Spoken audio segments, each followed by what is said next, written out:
ይህንን ፎቶ ሁላችሁም አይታችሁታል። በእርግጠኝነት ግን ይህኛውን አላያችሁትም። ሁዋን ሞንፎርት ይባላል።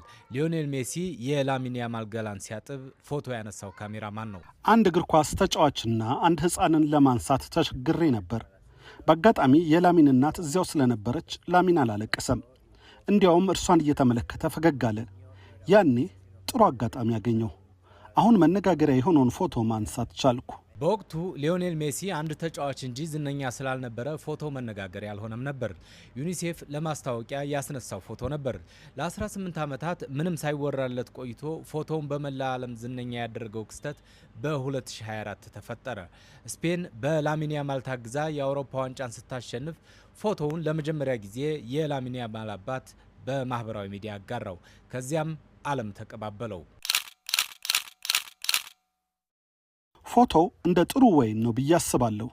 ከዓመታት በኋላ ዋጋው ጨምሯል። የተፈጠረው አጋጣሚ ደግሞ ግዙፍ የዜና አርዕስት አድርጎታል። ምክንያቱም ሁለቱም የደረሱበት ደረጃ የሚደንቅ ነው። ከ19 ዓመት በኋላ አሁን ፎቶው በዓለም ፊት በሌላ ትዕይንት ተከስቷል። ሁለቱ የእግር ኳስ ከዋክብት በዓለም ዋንጫ ለፍጻሜ ይፋለማሉ። ይህም ምናልባት የማይደገም ግጥምጥሞች ሊሆን ይችላል። ሜሲ ለበጎ አድራጎት ማስታወቂያ አንድ ልጅ እያጠበ ፎቶ ተነሳ።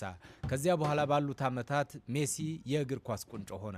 ከ19 ዓመታት በኋላ ደግሞ ያ ሕፃን አድጎ ሜሲ በነገሰበት ክለብ አልጋ ወራሹ ሆኗል። የሜሲን 10 ቁጥር ማሊያ ለብሶ የስኬት መሰላል እየወጣ ይገኛል።